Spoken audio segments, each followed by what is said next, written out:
Hi friends, welcome back to my YouTube channel. So ഇന്നത്തെ ക്ലാസ്സിൽ നമ്മൾ ഡിസ്കസ് ചെയ്യാൻ വേണ്ടി പോകുന്നത് 10ാം ക്ലാസ്സിലെ സോഷ്യൽ സയൻസ് ഫസ്റ്റ് പാർട്ട് 1 ആണ് കേട്ടോ. പാർട്ട് 1 ടെക്സ്റ്റ് ബുക്കിലെ ചാപ്റ്റർ 1 ആണ്, revolution that influenced the world. Revolutions that influenced the world chapter first ആണ്. ചാപ്റ്റർ 1 ആണ് നോക്കുന്നത്. ചാപ്റ്റർ നെയിം എന്താണ്? Revolutions that influenced the world. 10ാം ക്ലാസ്സിലെ സോഷ്യൽ സയൻസ് ടെക്സ്റ്റ് ബുക്കിൽ ഏറ്റവും ഇമ്പോർട്ടൻ്റ് ആയിട്ടുള്ള ഒരു ചാപ്റ്ററാണ് കേട്ടോ ഇത്. അത് ഫസ്റ്റ് ചാപ്റ്ററായിട്ട് തന്നെ വന്നേക്കുന്നത്. അത്രയും ഇമ്പോർട്ടൻസ്, അത്രയും ഡീറ്റെയിൽ ആയിട്ട് നമുക്ക് ചരിത്രം പഠിക്കുമ്പോൾ നമുക്ക് അറിഞ്ഞിരിക്കേണ്ട ഒരുപാട് ഇമ്പോർട്ടൻസ് ആയിട്ടുള്ള കാര്യങ്ങൾ ഈ ഒരു ചാപ്റ്ററിൽ അവർ ഇൻക്ലൂഡ് ചെയ്തിട്ടുണ്ട്. സോ എങ്ങനെ നോക്കിയാലും നമുക്ക് ഈ ഒരു ചാപ്റ്ററിൽ നിന്ന് 10 മാർക്കിനുള്ള ക്വസ്റ്റ്യൻസ്, ബേസിക്കായിട്ടും 10 മാർക്കിനുള്ള ക്വസ്റ്റ്യൻസ് അവർ ഇതിൽ നിന്ന് ഉറപ്പായിട്ടും ചോദിക്കുന്നതായിരിക്കും. ഓക്കെ, അപ്പോൾ നമുക്ക് എന്തൊക്കെയാണെന്ന് നോക്കാം. ഓക്കെ, ഫസ്റ്റ് ഈ ചാപ്റ്ററിൽ വരുന്നത് നമ്മുടെ കുമാരനാശാൻ്റെ ഒരു മെമ്മോറിയൽ എന്ന് പറഞ്ഞുകൊണ്ടുള്ളൊരു ചെറിയൊരു പോയം കൊടുത്തിട്ടാണ് കേട്ടോ. പക്ഷേ ഞാൻ ആ പോയം ഇപ്പോൾ ഈ ഒരു പ്രസൻറ്റേഷനിൽ ഇൻക്ലൂഡഡ് അല്ല. പക്ഷേ ആ പോയം വരുന്നത് എങ്ങനെയാണെന്ന് പറഞ്ഞാൽ, freedom alone in nectar divine, freedom is life itself, to self representing people, slavery is more terrible than death. Freedom എന്ന് പറയുന്നത് നമുക്ക് ആവശ്യമുള്ള കാര്യമാണ്. ഫ്രീഡം നമ്മുടെ ജീവിതത്തിൽ എന്ത് വേണം? നമുക്ക് വേണം. അത് നമ്മുടെ സ്വന്തം അവകാശവും അധികാരവുമാണ്. നമുക്ക് റെസ്പെക്റ്റ് മീൻസ് എന്താണ്? ബഹുമാനം തരുന്ന ഒന്നാണെന്ന് പറയുന്നത് ഫ്രീഡം. അല്ല, നമ്മൾ ഒരിക്കലും ആരുടെ അടിമയായിട്ട് മരിക്കരുത്. നമ്മൾ ജീവിക്കുന്ന കാലം വരെ നമ്മൾ എന്തായിട്ട് ജീവിക്കണം? ഫ്രീഡത്തോടെ. ഫ്രീഡം എന്ന് വെച്ചാൽ എന്താണ്? ഫ്രീഡം നമ്മൾ ആഘോഷിച്ച് ജീവിക്കണം എന്നാണ് കുമാരനാശാൻ്റെ ഒരു ചെറിയൊരു വരിയിലൂടെയാണ് ഈ ഒരു ചാപ്റ്റർ സ്റ്റാർട്ട് ചെയ്യുന്നത് കേട്ടോ. അപ്പോൾ ഞാൻ അതൊന്നും തന്നെ ഇതിൽ ഇൻക്ലൂഡഡ് ആയിട്ടില്ല. മെയിനായിട്ടുള്ള കാര്യങ്ങളോട് നമുക്ക് പോവാം. Okay, in several places to the common people did not have has much freedom. അല്ലേ? പല സ്ഥലങ്ങളിലും ഹാസ് വി ഹാവ് ടുഡേ, ഇന്നത്തെ കാലത്ത് വെച്ച് നോക്കുകയാണെങ്കിൽ പല സ്ഥലങ്ങളിലും നമുക്ക് എന്തില്ല? ആവശ്യത്തിൽ കൂടുതൽ ഫ്രീഡം ഇല്ല എന്നാണ് പറയുന്നത്. ഇത് നമുക്ക് ഹിസ്റ്ററിയാണ്, ചരിത്രപരമായിട്ട് നമ്മൾ നോക്കുന്നതാണ്. ഇപ്പോൾ 2025 വെച്ച് നോക്കുകയാണെങ്കിൽ നമുക്ക് ഓൾമോസ്റ്റ് എല്ലായിടത്തും നമുക്കൊരു 18% നമുക്കുള്ള ഒരു ഫ്രീഡം നമുക്കിപ്പോൾ എല്ലായിടത്തും ഉണ്ട്. ഇല്ലേ? ന്യായം പറയാനായാലും അധികാരം പറയാനായാലും നമുക്ക് എന്തിനും ഏതിനുമുള്ളൊരു ഫ്രീഡം നമുക്കിപ്പോൾ ഉണ്ട്. Okay, the people who derived for freedom have to fight for it. Some unadapted peaceful means, whereas others preferred as a armed rebellion. rebellion എന്ന് പറഞ്ഞാൽ എന്താണ്? പല കലാപങ്ങളിൽ കൂടെയാണ് നമുക്ക് നഷ്ടപ്പെട്ടു പോയ ഫ്രീഡം. ഡെറിപ്പറേറ്റ് മീൻസ് എന്താണ്? നമുക്ക് നഷ്ടപ്പെട്ടു പോയ ഫ്രീഡം, സ്വാതന്ത്ര്യം നമ്മൾ റിബല്യൻ, വിപ്ലവത്തിലൂടെയും കലാപത്തിലും കൂടെയൊക്കെയാണ് നമ്മൾ നേടിയെടുത്തിട്ട് ഉള്ളത്. All this struggle tried to change the system that denied freedom and the right to have established a new one. Therefore, they are known as the revolutions. പല സ്ട്രഗിളിലൂടെയും പല വിപ്ലവത്തിലൂടെയും പല കലാപത്തിലൂടെയും നമ്മൾ നേടിയെടുത്തതാണ് എന്തെന്ന് പറയുന്നത്? നമ്മൾ ഇന്ന് ആഘോഷിക്കുന്നത്, അല്ലെങ്കിൽ നമ്മൾ ഇന്ന് സ്വാതന്ത്ര്യത്തോടെ നമ്മൾ എൻജോയ് ചെയ്യുന്നത് നമ്മുടെ ഫ്രീഡം. ഇല്ലേ? പണ്ടൊരു കാലത്ത് നമ്മളെല്ലാവരും ബ്രിട്ടീഷുകാരുടെ അടിമകളായിരുന്നു എന്നുള്ളത് നമുക്കറിയാമല്ലോ. സോ അതിൽ നിന്നെല്ലാം നമ്മൾ പൊരുതി നേരിട്ട് കിട്ടിയതാണ് നമുക്ക് എന്തെന്ന് പറയുന്നത്? Freedom. Okay, the major factors that stimulated early revolution was Renaissance. The Renaissance was a period that significant culture, artists and intellectual rebirth in Europe, roughly known from the 14th to the 17th century. It marked as a transition from the medieval period to the early modern era. Renaissance എന്ന് പറഞ്ഞാൽ എന്താണ്? Renaissance എന്ന വാക്കിൻ്റെ അർത്ഥം തന്നെ എന്താണ്? Rebirth, പുനർജന്മം എന്നാണ്. Okay, renaissance എന്ന് പറയുന്നത് നമുക്ക് പഠിക്കാൻ പോവുകയാണെങ്കിൽ നമുക്ക് ഒരുപാട് വൈഡായിട്ട് തന്നെ ഉള്ളൊരു ചാപ്റ്ററാണ്. റിനൈൻസൻസിനെ പറ്റിയൊരു ചാപ്റ്ററല്ല, ഒരു ടോപ്പിക്കാണ് റിനൈൻസൻസ് എന്ന് പറയുന്നത്. സോ അത് നമുക്ക് അടുത്ത ക്ലാസ്സിൽ നമുക്ക് എന്താണ് റിനൈൻസൻസ് എന്നുള്ളത് നമുക്ക് നോക്കാം. ഇപ്പോൾ ഇതിലുള്ള ഒരു ചെറിയ പോർഷൻസ് മാത്രമേ പറഞ്ഞു പോകുന്നുള്ളൂ. ഓക്കെ, അപ്പോൾ റിനൈൻസൻസ് എന്ന് പറയുന്നത് എന്താണ്? റീബർത്താണ്. പ്രത്യേകിച്ച് നമുക്കെന്താണ് 14th to 17th സെഞ്ച്വറിയിൽ നോക്കുകയാണെങ്കിൽ അതിൻ്റേതായ രീതിയിലുള്ള എന്തുണ്ടായിരുന്നു? വളരെ രീതിയിലുള്ളൊരു ചേഞ്ചസ് ഉണ്ടായിരുന്നു. അപ്പോൾ ഈ റിനൈൻസൻസിൻ്റെ ഒരു ചെറിയൊരു പോയിന്റ് ഞാൻ ഇത് ഗൂഗിളിൽ നിന്ന് ഇൻക്ലൂഡഡ് ആക്കിയതാണ് കേട്ടോ. So Renaissance made significant change in the human thoughts, views and life. പല രീതിയിലുള്ള മനുഷ്യരുടെ ഹ്യൂമൻ തോട്ട്സിനും വ്യൂസിനും എല്ലാം തന്നെ പല രീതിയിലുള്ള ചേഞ്ചസ് നമുക്ക് ഈ റിനൈസൻസ് റീബർത്ത് കൊണ്ട് നമുക്ക് മാറ്റം വരുത്താനായിട്ട് സാധിച്ചു. പണ്ടത്തെ കാലത്ത് ചിന്താഗതികളല്ലല്ലോ ഇന്നത്തെ മനുഷ്യർക്ക്, ആണോ? അല്ല. നമ്മൾ കുറച്ചുകൂടെ വൈഡായിട്ട് ചിന്തിക്കാനായിട്ടും വേരിയഡായിട്ട് ചിന്തിക്കാനൊക്കെ നമ്മൾ തുടങ്ങി. സോ പല രീതിയിലുള്ള വ്യൂസ് ആയാലും പല രീതിയിലുള്ള അപ്രോച്ചസ് ആയാലും എല്ലാം തന്നെ നമുക്ക് പല രീതിയിലുള്ള മാറ്റങ്ങൾ റിനൈസൻസ് കൊണ്ട് സംഭവിച്ചിട്ടുണ്ട്. Let us examine dum. അത് എന്തൊക്കെയാണ് നോക്കുകയാണെങ്കിൽ, first humanism, scientific temper, logical thinking. Okay, പല ഹ്യൂമാനിസം ആയ പോലും സയൻറ്റിഫിക് ടെമ്പർ, സയൻസ് പരമായിട്ടായാലും പല രീതിയിലുള്ള പുരോഗതികളില്ലേ. സോ അങ്ങനെ ലോജിക്കൽ തിങ്കിങ്, ലോജിക്കൽ പരമായിട്ട് ഓരോന്ന് ചിന്തിച്ച് നമ്മൾ മുന്നോട്ട് പോകുന്നത് എല്ലാം തന്നെ നമുക്ക് എന്തിൻ്റെ ഭാഗമായിട്ട് പറയാൻ വേണ്ടി സാധിക്കുന്നതാണ്? റിനൈസൻസിൻ്റെ ഭാഗമായിട്ട് പറയാൻ സാധിക്കുന്നതാണ്. Okay, next. Those novel ideas motivated people to question internationally belief that to the traditions. The progress is the field of a science brought about by the Renaissance gave birth to enlightenment. In the 18th century, thinkers of this movement proclaimed the ideas like freedom, democracy, equality, and nationalism.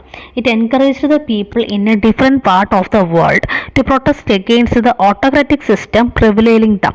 These protests developed into revolutions in many places. ഇനി അടുത്ത് എന്താണ്? Renaissance വരുമ്പോഴത്തേക്ക് നമുക്ക് സ്വാഭാവികമായിട്ട് അതിൻ്റെ ഒരു വാൽ കൂടെ അല്ലെങ്കിൽ കയറി വരുന്ന ഒന്നായിരിക്കും എന്തെന്ന് പറയുന്നത്? എൻലൈറ്റ്മെൻറ്റ് എന്ന് പറയുന്നത്. എന്താണ് എൻലൈറ്റ്മെൻറ്റ്? ഓക്കെ, സോ അപ്പോൾ അത് വെച്ച് നോക്കുകയാണെങ്കിൽ ഒരു ചെറിയൊരു പോയത്തിൻ്റെ അല്ലെങ്കിൽ ഒരു നോവലിൻ്റെ ഒരു ബേസ് ചെയ്ത് നോക്കുകയാണെങ്കിൽ പല രീതിയിലുള്ള പ്രോഗ്രസ് നമ്മൾ പറഞ്ഞു. എന്തിൻ്റെ ഭാഗമായിട്ട്? റിനൈസൻസിൻ്റെ ഭാഗമായിട്ട് പല രീതിയിലുള്ള പ്രോഗ്രസ് നമുക്കിപ്പോൾ വന്നില്ലേ. സയൻസ് പരമായിട്ടായാലും ലോജിക്കൽ പരമായിട്ടായാലും ഹ്യൂമാനിറ്റീസ് പരമായിട്ടായാലും പല രീതിയിലുള്ള പ്രോഗ്രസ് നമുക്ക് വന്നു എന്ന് പറഞ്ഞു ഇല്ലേ. അപ്പോൾ അതുപോലെ തന്നെയാണ് അതിൻ്റെ ഒരു ഭാഗമായിട്ടാണ് എന്തെന്ന് പറയുന്നത്? എൻലൈറ്റ്മെൻ്റ് എന്ന് പറയുന്നത്. എന്തെന്ന് പറയുന്നത്? എൻലൈറ്റ്മെൻറ്റ്. ഓക്കെ, എന്താണ് എൻലൈറ്റ്മെൻറ്റ്? അപ്പോൾ അത് എന്താണ് 18ാം നൂറ്റാണ്ടിലൊക്കെ നോക്കുകയാണെങ്കിൽ എൻലൈറ്റ്മെൻറ്റിന് വളരെ വലിയൊരു പങ്ക് തന്നെ ഉണ്ടായിരുന്നു. വളരെ വലിയൊരു പങ്ക് തന്നെ എൻലൈറ്റ്മെൻറ്റിന് ഉണ്ടായിരുന്നു. എൻലൈറ്റ്മെൻറ്റ് എന്ന് പറയുന്നത് എന്താണ് അതിൻ്റെ മീനിങ് എന്ന് പറഞ്ഞാൽ ജനോദയം എന്നാണ് പറയുന്നത്. പുതിയൊരു ജ്ഞാനോദയം എന്നൊക്കെ നമ്മളൊരു നമുക്കുണ്ടാകുന്നൊരു മനോഭാവം അല്ലേ. ജ്ഞാനോദയം പ്രചോദനം എന്നൊക്കെ നമുക്ക് ഇങ്ങനെ അതിനെ പറയാം. എൻലൈറ്റ്മെൻറ്റിനെ പറയാൻ വേണ്ടി സാധിക്കുന്നതാണ്. അപ്പോൾ പല രീതിയിലുള്ള തിങ്കേഴ്സ് ആയാലും പല രീതിയിലുള്ള ഫ്രീഡം സ്ട്രഗിൾസ് ആയാലും നമുക്ക് എന്ത് വേണമെന്ന് പറഞ്ഞിട്ടുണ്ടെങ്കിൽ ഡെമോക്രസി വേണം, ഇക്വാലിറ്റി വേണം, നാഷണലിസം വേണം എന്ന രീതിയിലുള്ള പല തോട്ട്സും അവർ കൊണ്ടുവരികയും അതിനെ ജനങ്ങൾ അത് ഏറ്റെടുത്ത് എൻകറേജ് ചെയ്യുകയും ഡിഫറെൻറ്റ് പാർട്സ് ഓഫ് ദ വേൾഡിലോട്ട് അത് സ്പ്രെഡ് ചെയ്യുകയും ചെയ്തു. ഓക്കെ, റിനൈസൻസ് വന്നതിൻ്റെ തൊട്ട് പിറകെ തന്നെ ആര് വന്നു? എൻലൈറ്റ്മെൻറ്റ് വന്നു. എൻലൈറ്റ്മെൻറ്റ് എന്ന് പറഞ്ഞാൽ ജ്ഞാനോദയം അല്ലേ. ഓരോന്നിൻ്റെ പ്രചോദനങ്ങൾ കൊടുക്കും. അതും പല പല രീതിയിലുള്ള തിങ്കേഴ്സ് എന്ന് വെച്ചാൽ പല രീതിയിലുള്ള നോവൽസ് ആയാലും ഐഡിയാസ് ആയാലും പല രീതിയിലുള്ള തിങ്കേഴ്സ് ഫിലോസഫീസ് കൊണ്ടുവന്നതോടാണ് നമുക്ക് എന്ത് വേണം? ഡെമോക്രസി വേണം, ഇക്വാലിറ്റി വേണം, നാഷണലിസം വേണം എന്നുള്ള രീതിയിലൊക്കെ അത് ഡെവലപ്ഡ് ആയിട്ട് in to the revolutions in many place. ഈ ഒരു പ്രൊട്ടസ്റ്റ്, ഈ ഒരു എൻലൈറ്റ്മെൻറ്റും റിനൈസൻസൊക്കെ എങ്ങനെയായിട്ട് മാറി? പല രീതിയിലുള്ള ചെറിയ ചെറിയ കലാപങ്ങൾ എന്ന് പറഞ്ഞാൽ വലിയ രീതിയിലുള്ള കലാപങ്ങളിലോട്ട് പല പ്ലേസസിലായിട്ട് അത് സ്പ്രെഡ് ആവാൻ വേണ്ടി തുടങ്ങി. ഓക്കെ, ഇനി എന്താണ് എൻലൈറ്റ്മെൻറ്റ് എന്നുള്ളത് നമുക്ക് ടെക്സ്റ്റ് ബുക്കിൽ കൊടുത്തേക്കുന്ന പോർഷനാണ് കേട്ടോ. എന്താണെന്ന് നോക്കാം. എൻലൈറ്റ്മെൻറ്റ് എന്താണ്? It was a scientific invention in Europe that modeled enlightenment and intellectual and cultural movement. The thinkers of this movement gave importance to reasoning and obtained the society is also progressing. It was a scientific invention that Europe molded the enlightenment. ഒരു scientific invention ആയിരുന്നു എന്തെന്ന് പറയുന്ന enlightenment എന്ന് പറയുന്നത്. പല intellectual ആയിട്ടുള്ള cultural മൂവ്മെൻറ്റ്സിനാണ്. Okay, the thinkers of this movement gave importance. അവരെന്തിനും ഇമ്പോർട്ടൻസ്? ആ ഒരു തിങ്കേഴ്സ് ആ ഒരു ഇമ്പോർട്ടൻസ് ഓഫ് റീസണിങ്, ആ ഒരു റീസണിങ്ങിന് അവരെന്ത് കൊടുക്കാൻ വേണ്ടി തുടങ്ങി? ന്യായങ്ങൾക്ക് വേണ്ടി വാദിക്കാനും ന്യായങ്ങൾക്ക് വേണ്ടി മുന്നോട്ട് നിൽക്കാനും പല രീതിയിലുള്ള തിങ്കേഴ്സും നമുക്ക് ഫോർവേഡഡ് ആയിട്ട് വന്നു എന്നാണ് പറയുന്നത്. പല രീതിയിലുള്ള തിങ്കേഴ്സും എല്ലാവരും തന്നെ നമുക്ക് എങ്ങനെയായിട്ട് വരാൻ തുടങ്ങി? ഫോർവേഡഡ് ആയിട്ട് അവർ വന്നു, ഇമ്പോർട്ടൻസ് അഭിപ്രായപ്പെടുകയും ചെയ്തു. എന്താണ് ഇന്ന റീസൺ, ഈ ഒരു കാര്യത്തിന് ഈ റീസണിങ് ഉള്ളത് കൊണ്ട് തന്നെ ഒപ്റ്റെയിൻഡ് എന്താണ് അതിനെനിക്ക് അതിനെ അധികാരം അഭിപ്രായം പറയാനുള്ള അവകാശമുണ്ട്. The society is always progressing. So നമുക്ക് തെറ്റ് കാണുമ്പോൾ ഇതാണ് തെറ്റ് അല്ലെങ്കിൽ ഇതാണ് ശരി എന്ന് നമുക്ക് ചൂണ്ടിക്കാണിക്കാനുള്ളൊരു മനോഗതി വരാൻ വേണ്ടി തുടങ്ങി. That was the enlightenment.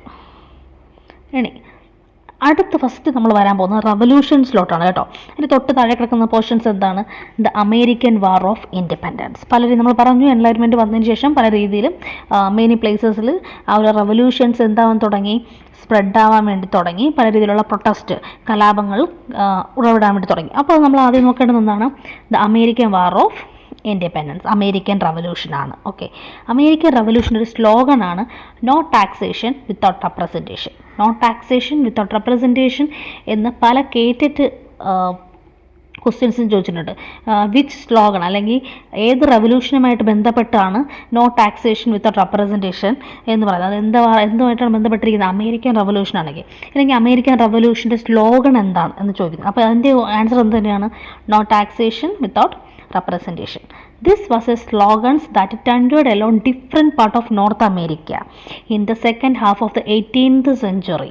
What did people demanded through the slogan framed by the James Otis? Who is the ഈ ഒരു സ്ലോഗൻ ഫ്രെയിം ചെയ്തതാരാണ്? ജെയിംസ് ഓട്ടിസ് ആണ്. ഓട്ടിസ് ആയിരുന്നു റെപ്രസെൻറ്റേഷൻ ഇൻ ഗവൺമെൻറ്. ഒരു പുതിയ പോയിന്റ് ആണ് കേട്ടോ അത്.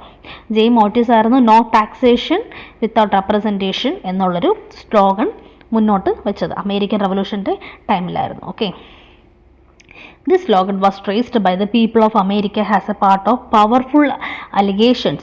ഈ ഒരു സ്ലോഗൻ പല രീതിയിലും വൈഡായിട്ട് അലിഗേഷൻസ് ഉണ്ടാകാൻ വേണ്ടി തുടങ്ങി. ഏത് കാലഘട്ടത്തിലായിരുന്നു? From the 16th century onwards the European began to migrate to North America. പല യൂറോപ്യൻ കൺട്രീസിലുള്ളവരും നോർത്ത് അമേരിക്കയിലോട്ട് മൈഗ്രേറ്റ് ചെയ്യാൻ വേണ്ടി തുടങ്ങി. The major aim of the migration was explore the resource. അവരുടെ മെയിൻ എയിം എന്തായിരുന്നു? ആ നോർത്ത് അമേരിക്കയിലുള്ള റിസോഴ്സസ് എല്ലാം തന്നെ കൈയെടുക്കുവാൻ വേണ്ടി ഉള്ളതായിരുന്നു. By the 18th century England has established 13 colonies in the western coast of North America. 16ാം നൂറ്റാണ്ടിൽ യൂറോപ്യൻ കൺട്രീസ് എന്ത് ചെയ്താൻ തുടങ്ങി? നോർത്ത് അമേരിക്കയിലോട്ട് ഷിഫ്റ്റായി, മൈഗ്രേറ്റ് ചെയ്തു. പകരം അവിടെയുള്ള അവിടെയുള്ള കൊച്ചു കൊച്ചു രാജ്യങ്ങൾ പിടിച്ചെടുക്കാൻ വേണ്ടി തന്നെയായിരുന്നു. അത് 18ാം നൂറ്റാണ്ടിലായപ്പോൾ എന്തായി? 13th കോളനീസ്, 13 കോളനീസ് വെസ്റ്റ് കോസ്റ്റിലുള്ള നോർത്തേൺ അമേരിക്കയിലുള്ള വെസ്റ്റ് കോസ്റ്റിലുള്ളവർ 13 കോളനീസ് ആര് പിടിച്ചെടുത്തു? ആ ടൈമിൽ ഇംഗ്ലണ്ട് പിടിച്ച് എടുത്തു. Is it clear? സോ ഇംഗ്ലണ്ടുകാർ നമ്മുടെ നോർത്ത് അമേരിക്കയിൽ വന്ന് 13 കോളനീസ് പിടിച്ചെടുത്തു. ഏതിലുള്ളതായിരുന്നു? ഈസ്റ്റേൺ കോസ്റ്റ് ഓഫ് നോർത്ത് അമേരിക്കയിലെ 13 കോളനീസ് ആയിരുന്നു ആര് പിടിച്ചെടുത്തത്? നമ്മുടെ ഇംഗ്ലണ്ടുകാർ.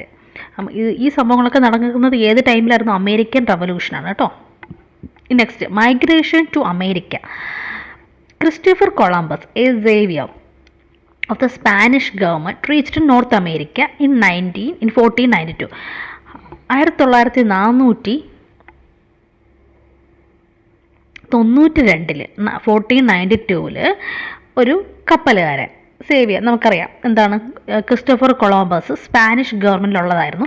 അയാൾ എവിടെ എത്തുകയാണ്? നോർത്ത് അമേരിക്കയിൽ എത്തുകയാണ്. Okay, he called the indigenous people has Indians. അവരെന്താണ് വിളിച്ചിരുന്നത്? ഇന്ത്യൻസ് എന്ന് അറിഞ്ഞിരുന്നു.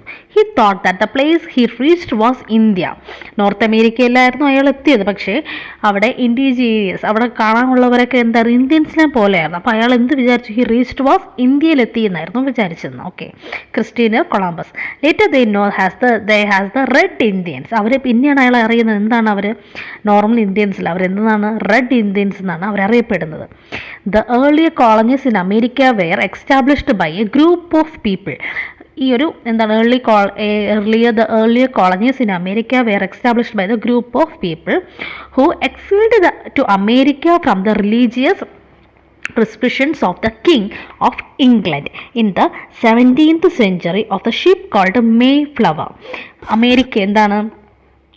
ഇംഗ്ലണ്ടിലെ കിങ് അമേരിക്കയിൽ വന്നതിൻ്റെ ഒരു വന്നിറങ്ങി 17th സെഞ്ചുറിയിലാണ് വന്നിറങ്ങിയത്. അതിനെന്തെന്ന് പറയുന്നു? എന്തെന്നാ പറയുന്നത്? മെയ് ഫ്ലവർ എന്നാണ് വന്നിറങ്ങിയ ആ ഒരു ഇതിൻ്റെ പേര് അവർ പറയപ്പെടുന്നത് കേട്ടോ. ഓക്കെ, നെക്സ്റ്റ്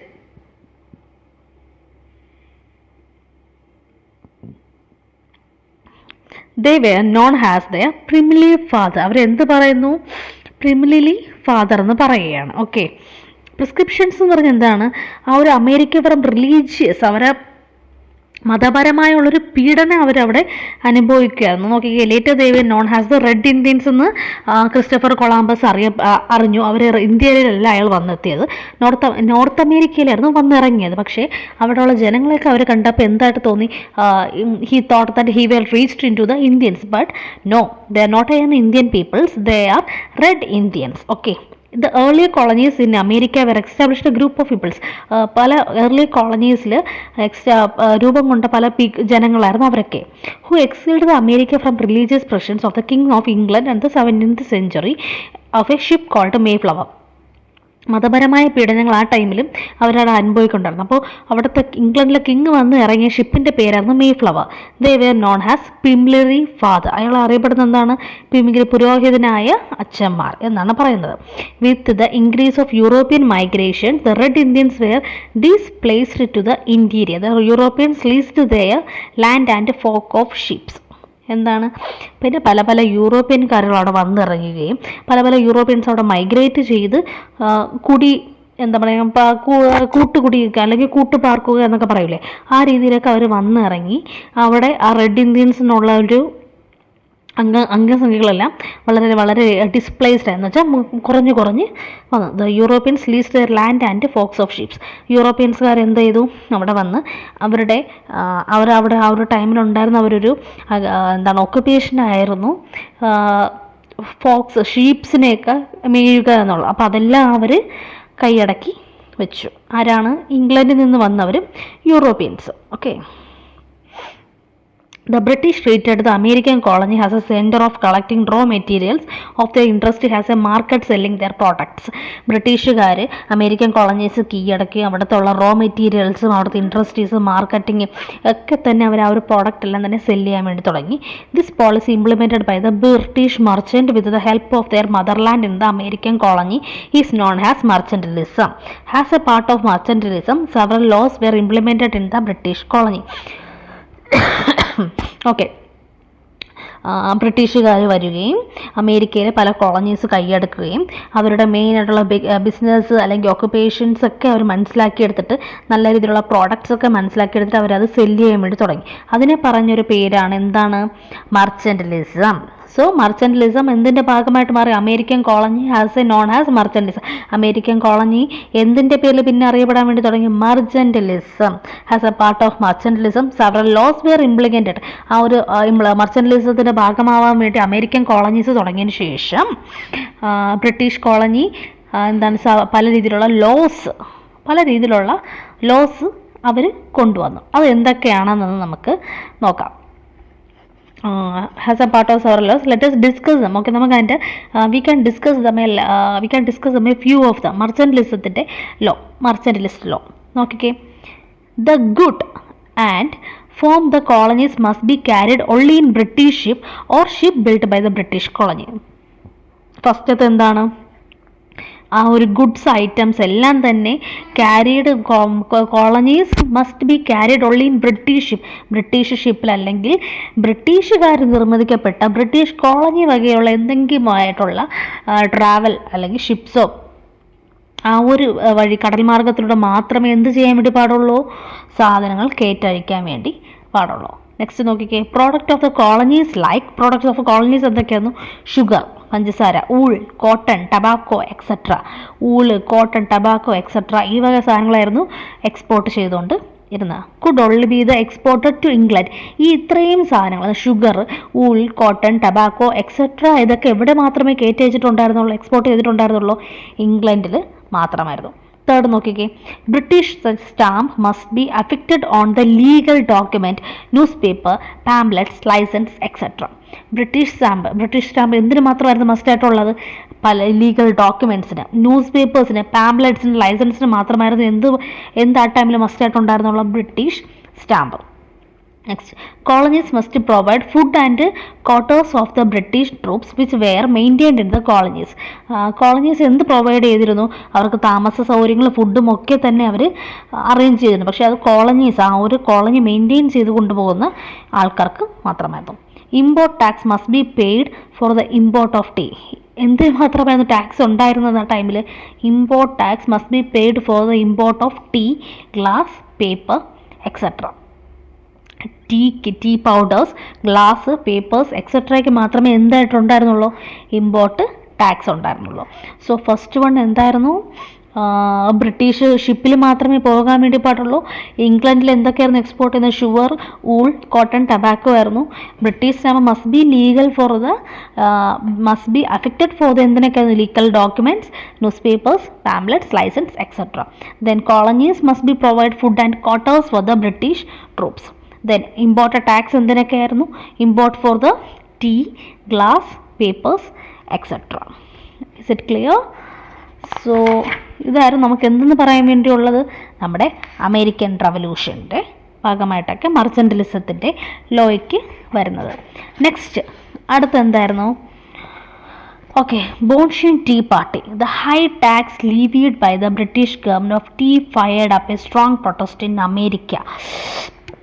നമ്മുടെ ബോൺസ്റ്റൺ ടീ പാർട്ടി എന്ന് പറഞ്ഞാൽ എന്താണ്? ടീയിൻ്റെ ഹൈ ടാക്സിനെ പറ്റിയുള്ളൊരു ടോപ്പിക്കാണ്. ഓക്കെ, പ്രൊട്ടസ്റ്റ് ഓഫ് അമേരിക്കക്കാർ തേയിലയ്ക്ക് ഇത്രയും ഹൈ ടാക്സ് കൂട്ടിയപ്പോൾ നടന്നൊരു വിവാദമായിരുന്നു, അല്ലെങ്കിൽ അതിനെതിരെ നടന്നൊരു റെബല്യനായിരുന്നു. Okay, on 6th December 1773 a group of people discussed the Red Indians boarded the ships at night and launched hammers and threw 342 just of the tea into the sea.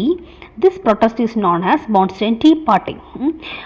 തേയിലമായിട്ടുള്ള സാധനങ്ങൾക്കെല്ലാം വില കൂട്ടി വന്നപ്പോഴത്തേക്ക് 16 December 1773 ഒരു കൂട്ടം റെഡ് ഇന്ത്യൻസ് എല്ലാം കൂടെ ചേർന്ന് ഹാമേഴ്സിനെ കീഴടക്കുകയും അതിലുണ്ടായിരുന്ന 342 chest of the box എന്ന് വെച്ചാൽ അത് കയറ്റിയഴിക്കാൻ വേണ്ടി കിട്ടുന്ന പല ബോക്സ് എല്ലാം തന്നെ എന്ത് ചെയ്തു?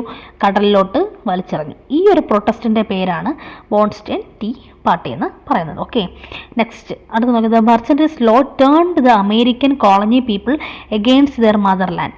ഓക്കെ, ഇതൊരു അസസ് സ്റ്റേറ്റ്മെൻ്റ് ആണ്. ഓക്കെ, നെക്സ്റ്റ് നോക്കാം. അടുത്ത് നോക്കിക്കേ, the ideologies of some thinkers also stimulated of people of colonies to fight against the exploitative law of British. Let familiar with them those thinkers of their ideologies. പല രീതിയിലുള്ള തിങ്കേഴ്സിന് പല ചിന്താഗതികളായിരുന്നല്ലോ. പല colonies അങ്ങോട്ടും ഇങ്ങോട്ടും അടിയുണ്ടാക്കുന്ന ടൈമിൽ ഉണ്ടായിരുന്ന കോളനീസ് പരമായിട്ടുള്ള ഉണ്ടായിരുന്ന വിവാദങ്ങൾ അല്ലെങ്കിൽ അതിനെതിരെ പല തിങ്കേഴ്സ് വലിയ ആൾക്കാരുകൾ പറഞ്ഞ് കോട്ട് എന്തൊക്കെയാണ് നോക്കാം. ജോൺ ലോക്കി എന്താണ് പറഞ്ഞത്? Everyone has some fundamental rights. എല്ലാവർക്കും എന്തുണ്ട്? അവരുടേതായ ഫണ്ടമെൻ്റൽ റൈറ്റ്സ് ഉണ്ട്. No government has the right to suspend them. ഒരു ഗവൺമെൻറ്റിന് ഒരു ശക്തിയും വിചാരിച്ചാലായിട്ട് എന്ത് പറ്റില്ല? അത് മാറ്റി നിർത്താനായിട്ട്, സസ്പെൻഡ് ചെയ്യാൻ വേണ്ടി പറ്റില്ല. ജോൺ ലോക്കി ആയിരുന്നു പറഞ്ഞത്. പല PSCയിലായാലും കേട്ടിട്ടിനൊക്കെ എപ്പോഴും പറഞ്ഞൊരു ക്വസ്റ്റ്യനാണ് ഈ ഒരു സ്റ്റേറ്റ്മെൻറ്റ് ആരായിരുന്നു പറഞ്ഞത്, അല്ലെങ്കിൽ ഈ ഒരു സ്റ്റേറ്റ്മെൻറ്റ് എന്ത് റവല്യൂഷനുമായിട്ട് ഭാഗമായിട്ട് വരുന്നത്. ഈ ഒരു റവല്യൂഷൻ എന്ത് റവല്യൂഷൻ്റെ ഭാഗമായിട്ട് വരുന്നതാണ്? നമ്മുടെ അമേരിക്കൻ റവല്യൂഷനിൽ തന്നെ വരുന്നതാണെങ്കിലും ബോൺസ്റ്റൺ ടീ പാർട്ടിയിൽ ഇൻക്ലൂഡഡ് ആയിട്ട്, മർച്ചൻ്റലിസത്തിൽ ഇൻക്ലൂഡഡ് ആയിട്ട് വരുന്നൊരു കോട്ടാണ് എന്ത്? Everyone has some fundamental rights. No government has the right to suspend them. Okay, next Thomas Paine എന്ന് പറഞ്ഞ ആളൊന്നും പറഞ്ഞെന്ന് നോക്കാം. There is something absurd in supposing a continent, North America, to provincially governed by the foreign power England. എന്താണ്? എല്ലാവർക്കും ഓരോ രാജ്യത്ത് അതിൻ്റെതായ രീതിയിലുള്ള കോണ്ടിനെൻസിൻ്റെ ഓരോരോ പവേഴ്സ് ഉണ്ട്. നോർത്ത് അമേരിക്കക്കാർ ഒരു ചെറിയൊരു രീതിയിൽ നിൽക്കാനും ഫോറിൻ പവേഴ്സ് ഫുള്ളും ആർക്ക് കൊടുക്കാനും ഇംഗ്ലണ്ട് ഗവൺമെൻറ്റിന് കൊടുക്കാനായിരുന്നു ആര് പറഞ്ഞത്? തോമസ് പെയിൻ എന്ന ആൾ പറഞ്ഞത്. Okay, next. ഓക്കെ, നോക്കിക്കേ, the entire continental assembly. Next topic എന്താണ്? ദ എൻറ്റയർ കോണ്ടിനെൻ്റൽ അസംബ്ലി എന്താണെന്ന് നോക്കാം. The delegates of all the colonies expect Georgia meet the ഫിലിപ്പൈൻഡിയ in 1774 to protest against the policies and rules imposed by England. പ്രതിനിധികൾ, കോളനീസിൻ്റെ പ്രതിനിധികൾ Georgia meet ഫിലിപ്പൈൻഡിയ in 1774 protest against the പല ഇംഗ്ലണ്ടുകാരുടെ പോളിസീസിൽ അവർ ആരായിരുന്നു?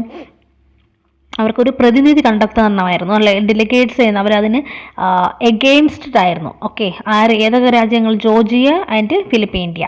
ഇംഗ്ലണ്ടിൻ്റെ ഇമ്പോസ്ഡ് പല റൂൾസിലും അവർ എതിരായിരുന്നു. അപ്പോൾ അതിന് വേണ്ടിയുള്ള ഒരു സൊല്യൂഷൻ അല്ലെങ്കിൽ അതിന് വേണ്ടിയുള്ള ഒരു പ്രതിനിധി കണ്ടെത്താൻ ഉണ്ടായ ഒരു സംഭവമാണ് എന്തെന്ന് പറയാം, ദ എൻറ്റയർ കോണ്ടിനെൻ്റ് അസംബ്ലി എന്ന് പറയുന്നത്. It is known as the first continental congress. Subsequently people the colonies submitted the petitions to the king of England. Petitions എന്ന് പറഞ്ഞാൽ എന്താണ് നമുക്കറിയാം, നിവേദനം ഇല്ലേ? ഈ ഒരു എന്താണ് ആ ഒരു ഇംഗ്ലണ്ടിൻ്റെ ഇമ്പോസ്ഡ് ആയിട്ടുള്ള റൂൾസിനെതിരെ അവർ ഇംഗ്ലണ്ടിൻ്റെ കിങ്ങിന് ഒരു പെറ്റീഷൻ, പല കോളനീസ് ആൾക്കാരെല്ലാം കൂടെ ചേർന്ന് ഒരു പെറ്റീഷൻ സമർപ്പിച്ചു. They demanded the revocations of regulations enforced on industry and commerce not to impose tax without the approval of the people. അവരുടെ റിവോക്കേഷൻസ് എന്തായിരുന്നു? അവർക്ക് എന്ത് മാറ്റം വരുത്തണമായിരുന്നു? എന്ത് ചേഞ്ചാണ് അവർ ആവശ്യപ്പെട്ടിരുന്നത്? ഇൻഡസ്ട്രീസിനും കൊമേഴ്സിൻ്റെയും പരമായിട്ടുള്ള ഇമ്പോസ് ടാക്സ് കുറയ്ക്കാനായിട്ട് without the approval of the പീപ്പിളിൻ്റെ അവകാശത്തോടു കൂടി അല്ലെങ്കിൽ അവരുടെ അധികാരത്തോടു കൂടി എന്ത് വേണം? ഒരു impose the tax without approval of the people. But the king sent a military force to suppress the people. This led to the war between England and the colonies of the Second Continental Congress. അവരുടെ ആവശ്യത്തിന് അവരുടെ petition ആദ്യം സമർപ്പിക്കുകയായിരുന്നു ചെയ്തത്. 1774 ജോർജിയയും ഫിലിപ്പൈനിയും കൂടെ രണ്ടും കൂടെ ചേർന്നിട്ട് ഇംഗ്ലണ്ടിലെ കിങ്ങിന് ഒരു പെറ്റീഷൻ സമർപ്പിച്ചു. എന്താണ്? അവർക്ക് എന്ത് മാറ്റം വരുത്തണം? ഇൻഡസ്ട്രിയും കൊമേഴ്സിൻ്റെ ഭാഗമായിട്ട് നോട്ട് ഇമ്പോസ് ടാക്സ് അവർക്ക് അടയ്ക്കാനായിട്ട് പറ്റില്ല, അല്ലെങ്കിൽ ഇത്രയും വലിയൊരു ടാക്സ്, ഹ്യൂജ് ടാക്സ് അവർക്ക് അത് അനുവദിക്കാനായിട്ട് പറ്റില്ല എന്ന് എല്ലാവരും കൂടെ ചേർന്നൊരു പെറ്റീഷൻ കൊടുത്തപ്പോഴത്തേക്ക് കിങ് എന്ത് ചെയ്തു? ഒരു മിലിറ്ററി ഫോഴ്സിനെ അവിടെ അയച്ച് അവിടെയുള്ള ജനങ്ങളെ അടിച്ചമർത്താൻ വേണ്ടി ശ്രമിച്ചു. ഈ ഒരു കാര്യം എന്തായിട്ട് മാറി? ഒരു ചെറിയൊരു യുദ്ധത്തിലോട്ട് നയിച്ചു. A war between England and the colonies. ഇംഗ്ലണ്ടും കോളനീസും തമ്മിലുള്ള യുദ്ധം നടക്കാൻ തുടങ്ങി. The second continental congress held at ഫിലിപ്പൈൻഡിയ. ഫസ്റ്റ് കോൺഗ്രസ് ജോർജിയയിൽ നടന്നെങ്കിൽ സെക്കൻഡ് കോൺഗ്രസ് എവിടെയായിരുന്നു നടന്നത്? കോൺഫറൻസ് എവിടെയാണ് നടന്നത്? ഫിലിപ്പൈൻഡിയയിലായിരുന്നു. ഇൻ 1775 ഫസ്റ്റത്തെ എപ്പോഴായിരുന്നു? 1774. സെക്കൻഡ് എപ്പോഴായിരുന്നു? 1775. ആ ടൈമിൽ elected the George Washington as the commander in chief of the continental army. ആ ഒരു ടൈമിൽ ആരായിരുന്നു? ജോർജ് വാഷിങ്ടൺ ആയിരുന്നു commander in chief of continental ആർമിയിൽ. ചീഫ് ആരായിരുന്നു? ജോർജ് വാഷിങ്ടൺ ആയിരുന്നു. During this time through the pamphlets titled common sense, Thomas Fairley declared that it was a wise for the wise of the American break ties with the Britain. So ആ ഒരു ടൈമിൽ, ആ ഒരു യുദ്ധം നടക്കുന്ന സമയത്ത് നമ്മുടെ കോമൺ സെൻസ് തോമസ് പെയിൻലി, നേരത്തെ പറഞ്ഞിരുന്നൊരു അയാളൊരു വെച്ചാൽ തോമസ് പെയിൻ്റെ ഒരു കോട്ട് ഉണ്ടായിരുന്നു. എന്താണ്? There is something absurd in supposing a continental north America be perpetually government by the foreign powers. Full ആർക്ക് വേണം? ഇംഗ്ലണ്ടിന് വേണം. നോർത്ത് അമേരിക്ക എന്തായിട്ടും അവർക്കിടെ കോണ്ടിനെൻ്റ് ആയിക്കോട്ട് പോട്ടെ എന്ന രീതിയിൽ തോമസ് പെയിൻ നേരത്തെ പറഞ്ഞിരുന്നു ഇല്ലേ? ഇവിടെ ഒരു കോട്ട് ഉണ്ടായിരുന്നു അദ്ദേഹത്തിൻ്റെ. ഓക്കെ, സോ അതേ സെയിം മനുഷ്യൻ തന്നെ എന്താണ് പറയുന്നത്? Declared that it was a wise for a wise of the Americans to break ties with Britons. അമേരിക്കക്കാർ എന്തായിട്ട് നിൽക്കണം? ബ്രിട്ടനുമായിട്ട് വളരെ ടൈ ആയിട്ട് നിൽക്കണം. The American continental congress issued the famous declaration of independence on 4th July 1776. The declaration was prepared by the Thomas Jefferson ആയിരുന്നു ആ ടൈമിൽ. Thomas Jefferson and Benjamin Franklin and exact from was given. Thomas ജെറിസണും Benjamin ഫ്രാങ്ക്ലിനുമായിരുന്നു ആ ഒരു ടൈമിൽ 1776 ജൂലൈയിൽ ഈ ഒരു കോളനീസും അമേരിക്ക ഇംഗ്ലണ്ട് തമ്മിലുള്ളൊരു ഒരു ഉടമ്പടി തയ്യാറാക്കിയത്. Okay, regarding human right and freedom what all can you do find this declaration. എന്തായിരുന്നു ആ ഒരു ഡിക്ലറേഷൻ്റെ ഭാഗമായിട്ട് ബെഞ്ചമിനും നമ്മുടെ തോമസ് ജെറിസണും കൂടെ പുറപ്പെടുവിച്ചത് എന്തായിരുന്നു നമുക്ക് നോക്കാം. ഓൾ ആർ ഈക്വൽ, എല്ലാവരും എന്താണ്, ഓൾ ആർ ഈക്വൽ ആണ്. Everyone has a certain rights, എല്ലാവർക്കും അതിൻ്റെതായ രീതിയിലുള്ള സർട്ടൺ റൈറ്റ്സ് ഉണ്ട്. റൈറ്റ് ഷുഡ് ബി സെക്യൂർഡ്, എല്ലാ റൈറ്റ്സും എല്ലാ അധികാരങ്ങളൊക്കെ എന്തായിരിക്കണം, സെക്യൂർഡ് ആയിരിക്കണം. Right to abolish okay. അങ്ങനെ 4 സ്റ്റേറ്റ്മെൻറ്റ് മാത്രമേ ഞാനിപ്പോൾ ഇതിൽ ഇൻക്ലൂഡഡ് ആയിട്ടുള്ളൂ. Okay, all are equal, everyone has a certain rights, right should be secured, right to abolish. Okay, ഇനി അടുത്ത് നോക്കാം. The war between England and the colonies in North America that began with the Declaration of Freedom ended in 1781. അപ്പോൾ നോക്കണേ, നമ്മുടെ 1774 നടന്നൊരു starting നടന്നു. First conference വെച്ചു, second conference 1775 then 1776 ഒരു ഡിക്ലറേഷൻ വന്നു. അതിനുശേഷം പല രീതിയിലുള്ള ചെറിയ ചെറിയ യുദ്ധങ്ങൾ, വലിയ വലിയ യുദ്ധങ്ങളൊക്കെ നടന്നു. The war between England and the colonies in north America that began with the declaration of the freedom ended in 1781. 1781 ഈ യുദ്ധം അവസാനിച്ചു. According to the treaty of Paris, ഇതിനെന്ത് പറയുന്നു, according to the treaty of Paris in 1783, England ratified the freedom of the 13 colonies. The Constitution Convention held at the Philippine Day under the leadership of James Madison. ആ 13 colonies England പിടിച്ചെടുത്തില്ലേ, ആ 13 കോളനീസും എന്ത് ചെയ്തു, ഇംഗ്ലണ്ടുകാർ എന്താക്കി, ratified the freedom, അവർക്ക് സ്വാതന്ത്ര്യം അനുവദിച്ച് കൊടുത്തു. ഈ ഒരു 13 കോളനീസും പിന്നെ ആരുടെ കീഴിലോട്ട് വന്നു, ഫിലിപ്പൈൻ്റെ കീഴിലോട്ട് വന്നു. Under the leadership of James Madison framed the American constitution. George Washington became the first president of the United States of America, formed in the accordance with the law of constitution. So ഇതിനെല്ലാം അവസാനം എന്തായിട്ട് ഫിലിപ്പൈൻ്റെ കീഴിലോട്ട് 13 രാജ്യങ്ങൾ ഫ്രീഡത്തിലോട്ട് പോവുകയും ചെയ്തു. So James Madison ആയിരുന്നു ഈ ഒരു American കോൺസ്റ്റിറ്റ്യൂഷൻ്റെ frame work full നടത്തിയത്. ജോർജ് വാഷിംഗ്ടൺ അമേരിക്കയിലെ first president of United state of അമേരിക്കയിലെ ഫസ്റ്റ് പ്രസിഡന്റ് ആരായിരുന്നു, ജോർജ് വാഷിംഗ്ടൺ ആയിരുന്നു. Formed in accordance with the new constitutions, പുതിയ കോൺസ്റ്റിറ്റ്യൂഷൻ പ്രകാരം പുതിയ കോൺസ്റ്റിറ്റ്യൂഷൻ ഉണ്ടാക്കുകയും പുരോഗതികൾ വരികയും ഒക്കെ ചെയ്തു. നമുക്ക് നോക്കാം next. The American war of independence transformed the system existed there.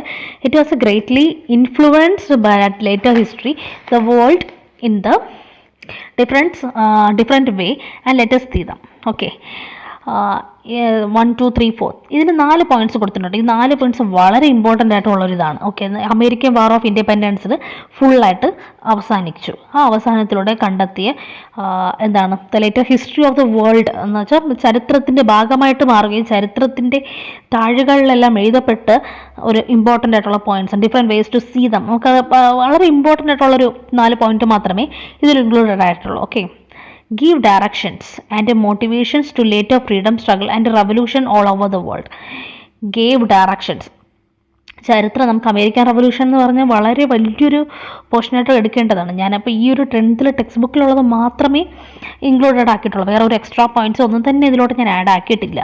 Okay, അപ്പോൾ അത് നമുക്ക് എന്തായിരിക്കണം, ഗേവ് ഡയറക്ഷൻസ് ആയിരിക്കണം. അതിൻ്റെ motivation to later freedom struggles, വളരെ വളരെ ഫ്രീഡം സ്ട്രഗിൾസിൽ മോട്ടിവേഷൻ്റെ ഭാഗമായിട്ട് എന്ത് വരും, നമ്മുടെ American revolution and revolution all over the world. ഈ ഒരു റവല്യൂഷൻ ലോകം ഫുള്ളും തന്നെ അറിയപ്പെടുന്നതായിരിക്കും. Put forward the concept of republic form of government, ആ ഒരു എന്താ പറയുക, റിപ്പബ്ലിക് ഫോം ഓഫ് ആ ഒരു കോൺസെപ്റ്റ് മുന്നോട്ട് നയിക്കണം. Prepare the first written constitution എന്നാണ് കേട്ടോ, WRITTEN എന്നാണ്. Something is mistakes in there.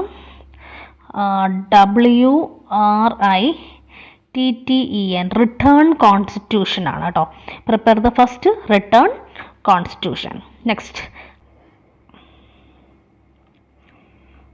Okay, next എന്തായിരുന്നു, contributed to the concept of the federal system that ensure freedom and authority of the state in the union.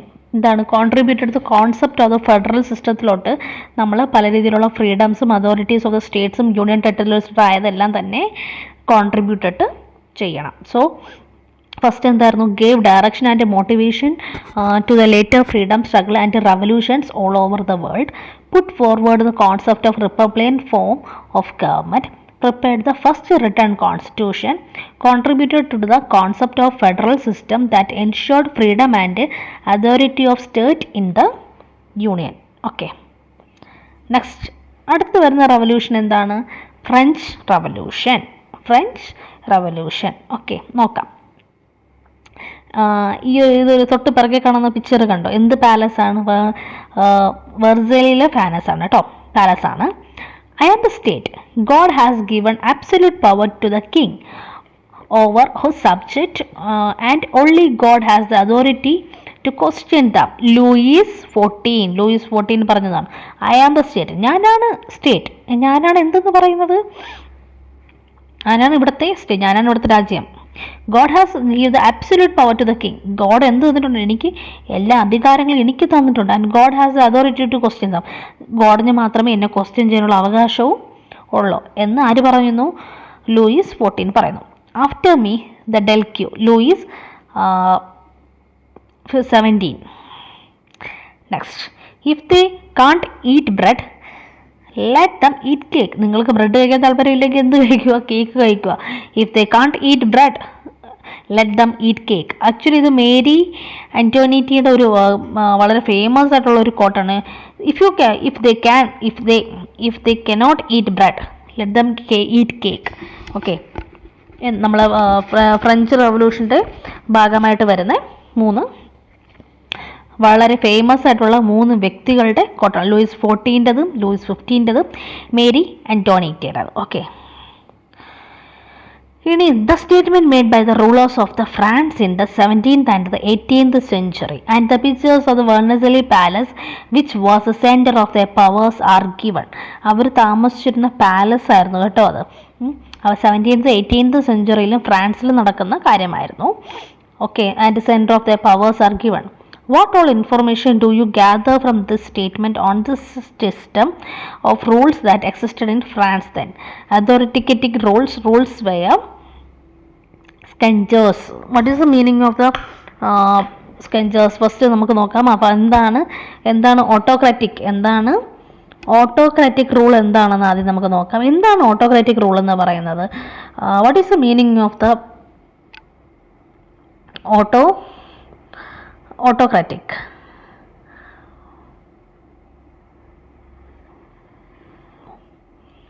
Autocratic എന്ന് പറഞ്ഞാൽ എന്താണ്? നമുക്ക് എന്താ ഏകാധിപത്യം എന്നൊക്കെ പറയാം. ഏകാധിപത്യമായിട്ടുള്ള ഒരു റൂളാണ് നമുക്ക് എന്ത് വേണമെന്ന് പറയുന്നത് ഓട്ടോക്രാറ്റിക് പരമായിട്ടുള്ള റൂൾസ് കൊണ്ട് നമുക്ക് വേണ്ടത് എന്നാണ് ഫ്രഞ്ച് റവല്യൂഷൻ്റെ കാലഘട്ടത്ത് വരുന്നത്. ഇനി റൂളേഴ്സ് വെയർ സ്കാഞ്ചേഴ്സ് എന്ന് പറയുന്നതാണ്. അവർ പഴയതായിക്കൊണ്ടിരിക്കുക എന്നൊക്കെ നമ്മൾ പറയില്ലേ, കുറച്ച് ഓൾഡ് ജനറേഷൻ സമയമാകുന്ന അങ്ങനെ ഒരു നിഘണ്ടു പോലെയൊക്കെ നമ്മളിങ്ങനെ മാറി മാറി വരുന്ന കാര്യത്തിനൊക്കെയാണ് നമുക്ക് എന്തെന്ന് പറയുന്നത്? Rulers were scavengers. റൂളേഴ്സ് മാറുന്നതനുസരിച്ച് എന്തും മാറണം, നീതി ന്യായം ബോധം എല്ലാം തന്നെ മാറണം എന്നാണ് പറയുന്നത്. Okay, what could be the plight of the people under such rules? The following lines point towards it. In France, 9/10 of the population dead by the hunger and 1 death of the injections. എന്താണ്? നമുക്ക് പല രീതിയിലുള്ള rulers വരികയും മാറുകയും പോവുകയും ഒക്കെ ചെയ്തിട്ടുണ്ട്. എവിടെ?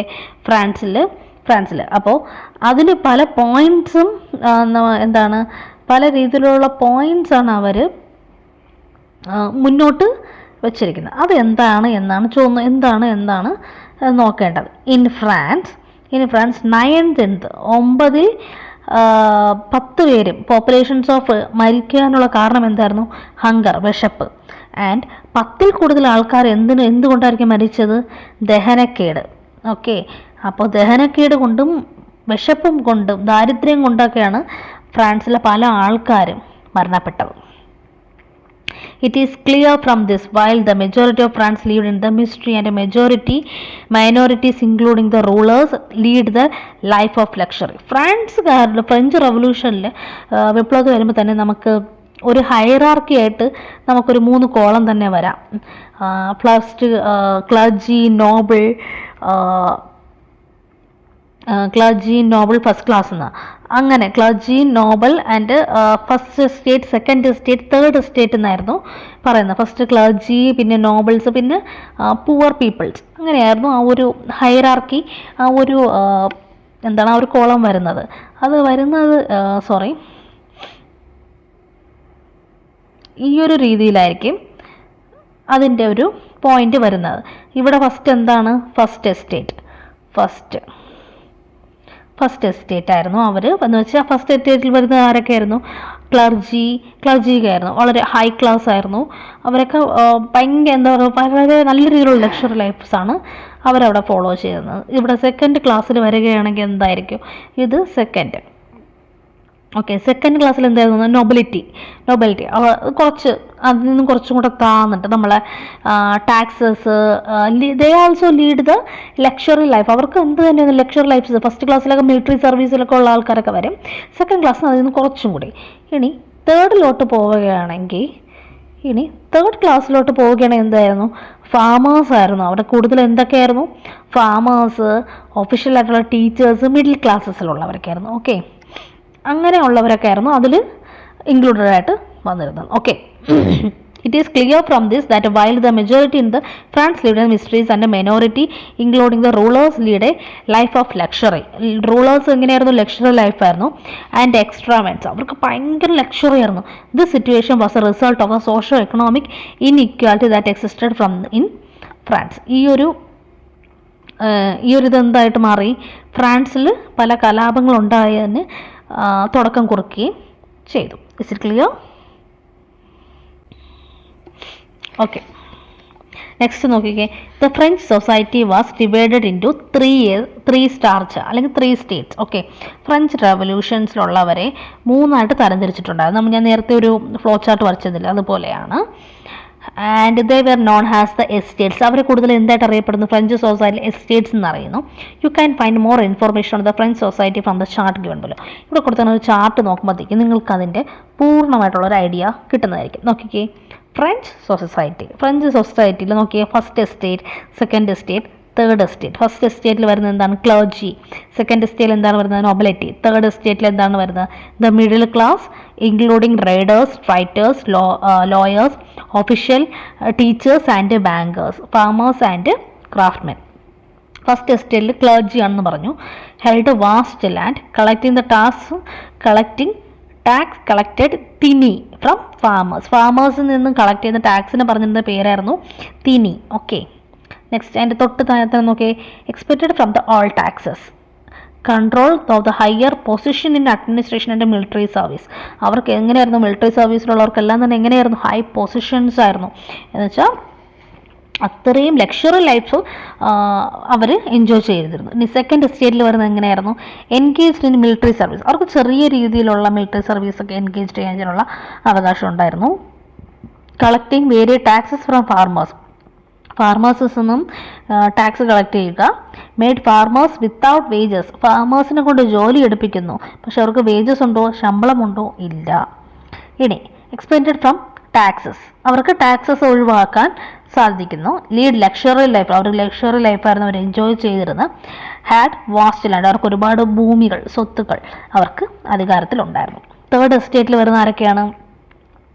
The middle class including traders, writers, lawyers, official teachers and bankers, farmers and ക്രാഫ്റ്റ്മെൻ.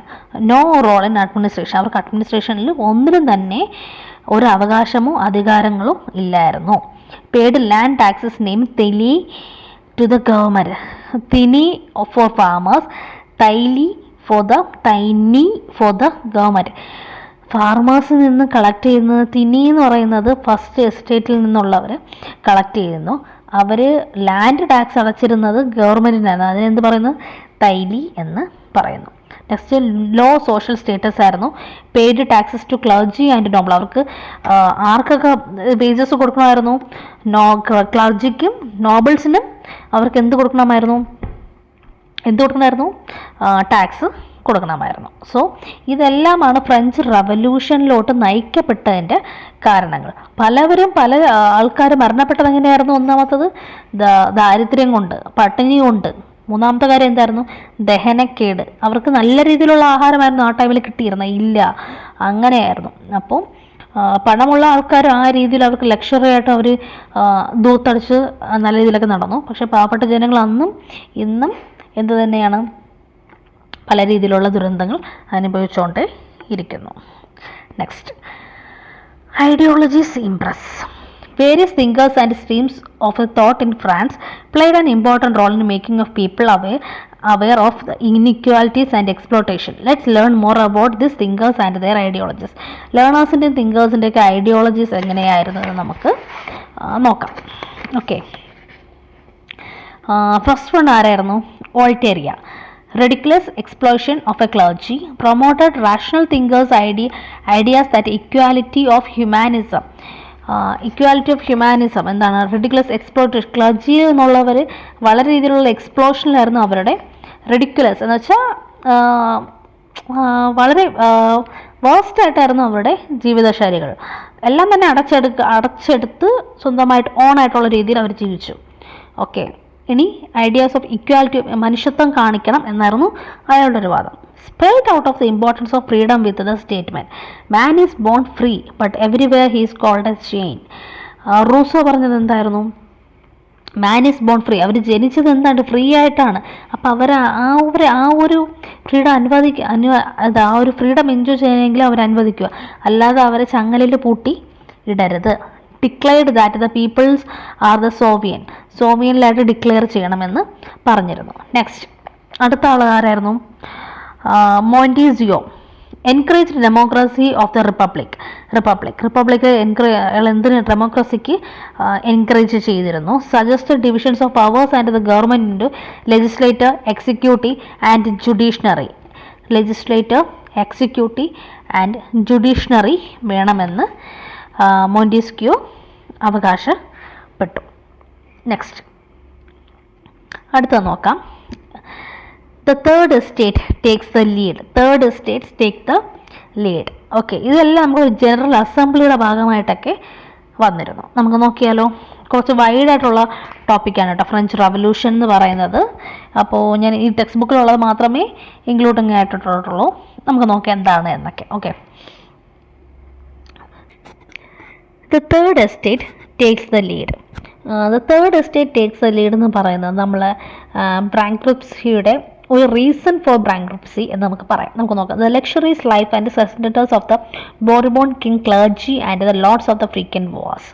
എന്താണ്? വളരെ ലക്ഷറീസ് ആയിട്ടുള്ള ലൈഫും സ്കൻഡേഴ്സ് എന്താണ്? പാഴാക്കുക, ആവശ്യമില്ലാത്ത കാര്യത്തിനൊക്കെ പൈസ നമ്മൾ ചിലവാക്കുക, അല്ലെങ്കിൽ ഫുഡ് വേസ്റ്റ് ചെയ്യുക എന്നൊക്കെ പറയില്ലേ. അപ്പോൾ ആ രീതിയിലുള്ള കിങ്ങിൻ്റെ അല്ലെങ്കിൽ ക്ലർജിയുടെ ജീവിത ശൈലി പല രീതിയിലും അദ്ദേഹത്തിൻ്റെ ദൂർത്തടി എന്ന് തന്നെ നമുക്ക് പറയാം. ആ ഒരു ദൂർത്തടി എന്തിന് വഴിതിരിച്ചു? പാപ്പരത്വം അല്ലേ, ബ്രാങ്കൺസിക്ക് പാവപ്പെട്ടവരാവാനായിട്ട് ഉള്ളൊരു വഴിതിരിച്ചു. Okay, The financial and military assistance give the American colonies in the American War of Independence also aggravated of the financial crisis in France. നോക്കിക്കേ, അമേരിക്കൻ യുദ്ധം നടന്ന സമയത്ത്, അമേരിക്കൻ കോളനീസ് പിടിച്ച സമയത്ത് തന്നെ ഫിനാൻഷ്യൽ ക്രൈസിസ് എല്ലാം തന്നെ ഫ്രാൻസുകാർ ആർക്ക് വിട്ടുകൊടുത്തായിരുന്നു? ആ സമയത്ത് നമ്മുടെ അമേരിക്കൻ കോളനീസിന് വിട്ടുകൊടുത്തു. സോ ആ ഒരു ഫിനാൻഷ്യൽ ക്രൈസിസ്, ആ ഒരു അദ്ദേഹത്തിൻ്റെ ലക്ഷറീസ് ആയിട്ടുള്ള ലൈഫ് എല്ലാം തന്നെ പാപ്പരത്തിന് ഒരു തുടക്കം കുറിച്ചു. To levy new tax upon commanders. Louis XIV suspended to the State General of the Legislative Assembly of the representative from all this third estate in the 1789 ഈ മൂന്ന് എസ്റ്റേറ്റ്സ് ആയിട്ട് തിരിച്ചിരുന്നല്ലോ. സോ ലൂയിസ് 14 ആയിരുന്നു state general അസംബ്ലിയുടെ ആ ടൈമിൽ റെപ്രസെൻറ്റേറ്റീവായിട്ട് നിന്നത്. So similar to this French society, the States General has also had 3 estates. Traditionally, each state could vote as a group and had only vote as to group and had one vote. As a result of the nobility and the clergy could always overrule the third estate. The first 2 estates argued for the estate by single voting system, while the third estate, the commons, demanded individual vote for each members of the all 3 estates. ആ ഒരു ടൈമിൽ voting system ഉണ്ടായിരുന്നു. അപ്പോൾ first എസ്റ്റേറ്റുകാർക്കും second എസ്റ്റേറ്റുകാർക്കും മാത്രമേ vote ചെയ്യാനുള്ള അവകാശം അധികാരം ഉണ്ടായിരുന്നുള്ളൂ. പാവപ്പെട്ട ജനങ്ങൾക്ക് അതിനുള്ള അവകാശം അധികാരവും ഇല്ലായിരുന്നു. അപ്പോൾ അത് അവർക്ക് വേണമെന്ന് പല രീതിയിലുള്ള ആൾക്കാരും ഡിമാൻഡ് ചെയ്യുക. ഇൻഡിവിജ്വലി ഓരോ വ്യക്തിക്കും ഇൻഡിവിജ്വലി വോട്ടിംഗ് അവകാശം വേണമെന്ന് അവർ ഡിമാൻഡ് ചെയ്യാൻ വേണ്ടി തുടങ്ങി. നോക്കാം. Examine the membership strength of the each state given in the table below, related it with their demand regarding their voting system. State general, first estate, second estate, third estate. First എസ്റ്റേറ്റുകാർക്ക് ജനറലിൻ്റെ voting സിസ്റ്റത്തിൽ എത്ര ആൾക്കാരുണ്ടായിരുന്നു, ആ ഒരു ടൈമിൽ ഉണ്ടായിരുന്ന ഒരു അപ്രോപ്രിയേറ്റ് കണക്കാണ് കേട്ടോ, 285. സെക്കൻഡ് എസ്റ്റേറ്റിൽ എത്ര ഉണ്ടായിരുന്നു, 308. തേർഡ് എസ്റ്റേറ്റിൽ എന്തായിരുന്നു, 621. അപ്പോൾ ഫസ്റ്റ് എസ്റ്റേറ്റിൽ എങ്ങനെയാണ് ആൾക്കാർ എന്തായാലും കുറവാണ്. സെക്കൻഡിൽ പിന്നെയും ഉണ്ട് 308.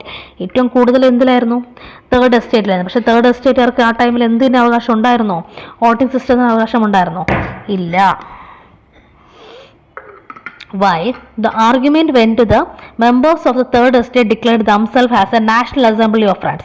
സോ അവർക്ക് വോട്ടിംഗ് അവകാശം ഇല്ലാത്തതുകൊണ്ട്, ജനറൽ അസംബ്ലിയിൽ അവർക്ക് വോട്ടിംഗ് സിസ്റ്റം ഇല്ലാത്തത് കൊണ്ട് തന്നെ അവരെന്ത് മാറി, നാഷണൽ അസംബ്ലി ഓഫ് ഫ്രാൻസ് അവർ തേർഡ് എസ്റ്റേറ്റ് ആർഗ്യുമെൻറ്റ് ചെയ്തു, അവർ മുന്നോട്ട് വെച്ചു.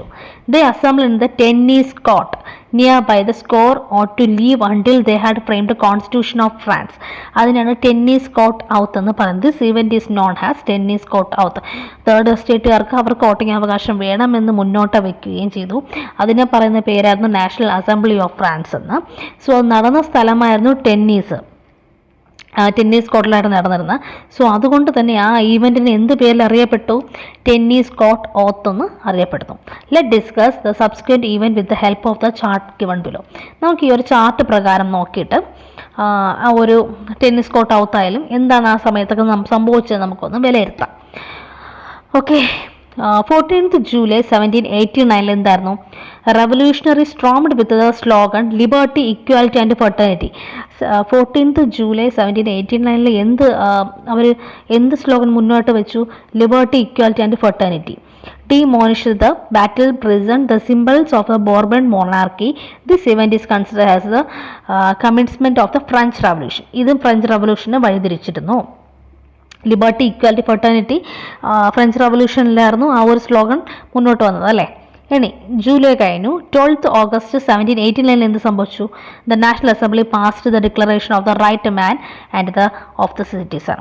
നാഷണൽ അസംബ്ലിയിൽ അവർ എന്ത് പ്രഖ്യാപിച്ചു, പാവപ്പെട്ട ജനങ്ങൾക്കും എല്ലാവർക്കും വോട്ടിംഗ് സിസ്റ്റം, എല്ലാവർക്കും തന്നെ right of man and of citizen എന്ന രീതിയിലുള്ള നാഷണൽ അസംബ്ലി ബില്ല് പാസ്സാക്കി. ഇനി ഒക്ടോബർ 1789 എന്ത് സംഭവിച്ചു, thousands of women marched from Paris to the place of Versailles with the slogan give us bread. ആയിരക്കണക്കിന് സ്ത്രീകൾ പാരീസ് ടു പാലസിലോട്ട് മാർച്ച് നടത്താൻ വേണ്ടി തുടങ്ങി. എന്തായിരുന്നു അവരുടെ സ്ലോഗൻ, എന്തായിരുന്നു, give us bread. Next September 1792 the National Convention formed as per the new constitution proclaimed France as a republic. അങ്ങനെ 792 national convention has formed new കോൺസ്റ്റിറ്റ്യൂഷനും പ്രഖ്യാപിച്ചു. എന്താണ്, ഫ്രാൻസ് ഹാസ് എ റിപ്പബ്ലിയൻ ആയിട്ട് അവർ മുന്നോട്ട് വെച്ചു. ഓക്കെ, നെക്സ്റ്റ് അടുത്ത് നോക്കിക്കേ, റിജീൻ ഓഫ് ടെറ്റർ എന്നാണ് പറയുന്നത്. Okay, in July 1793 the committee of the public safety was constituted and to control the internal affairs of France. Robespierre led the committee in which leaders like Mirabeau, Danton, etc. were members. Using cliquetin, they had mass executive suspended enemies of the revolution. A lot of nobles and clergies, including Louis XIV and his wife Mary Antoinette, were killed. At last, Robespierre was also exploited. The region lasted until July 1794 and known as the region of ടെറ്റർ. ടെറ്റർ എന്ന് പറഞ്ഞാൽ ഭയാനകം, ഭീകരമായ രീതിയിലുള്ള നടന്നൊരു സംഭവം. എന്തായിരുന്നു, നമ്മുടെ Luis ഫോർട്ടീനെയും അദ്ദേഹത്തിൻ്റെ ഭാര്യയെയും കൊലപ്പെടുത്തിയതിൻ്റെ ഒരു പിക്ചറിൽ നിങ്ങൾക്ക് ചെറിയ രീതിയിൽ കാണാൻ പറ്റുന്നുള്ളൂ. ആ ഒരു പിക്ചറിൽ കാണാൻ വേണ്ടി പറ്റുന്നൊരു സംഭവമാണ്. അങ്ങനെയാണെന്ന് എനിക്ക് തോന്നുന്നു. പിക്ചർ എനിക്കും അത്ര ക്ലാരിറ്റി ഇല്ല. ഓക്കെ, വെർക്കേട്ട് അവർ നിഷ്പ്രഭാഷം അവരെ കൊന്നുകളയുകയും ആ ഒരു സംഭവത്തിൽ നടന്നൊരു പേരിനെയാണ് റീജിയൻ ഓഫ് ടെർട്ടർ എന്ന് പറയപ്പെടുന്നത്. ഓക്കെ,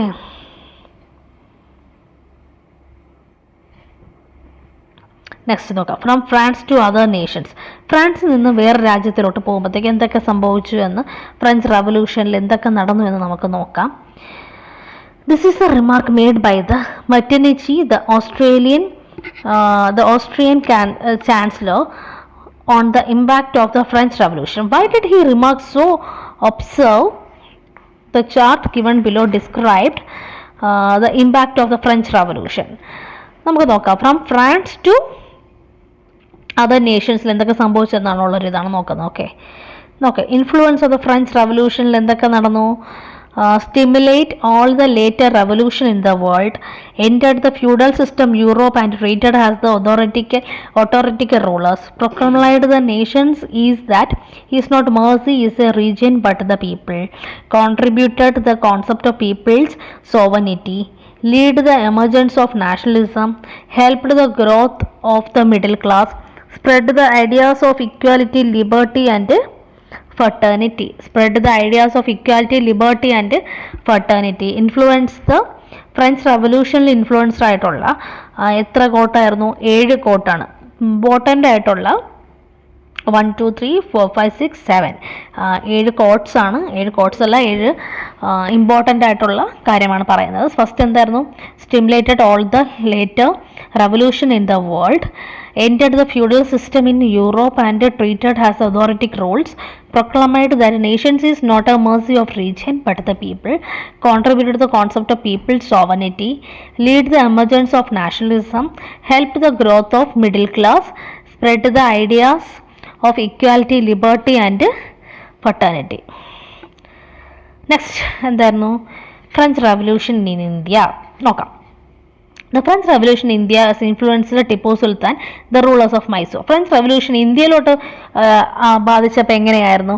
ടിപ്പു സുൽത്താൻ്റെ കാലഘട്ടത്ത് ഫ്രഞ്ച് റവല്യൂഷൻ വളരെ രീതിയിൽ ഇൻഫ്ലുവൻസ്ഡ് ആയിരുന്നു.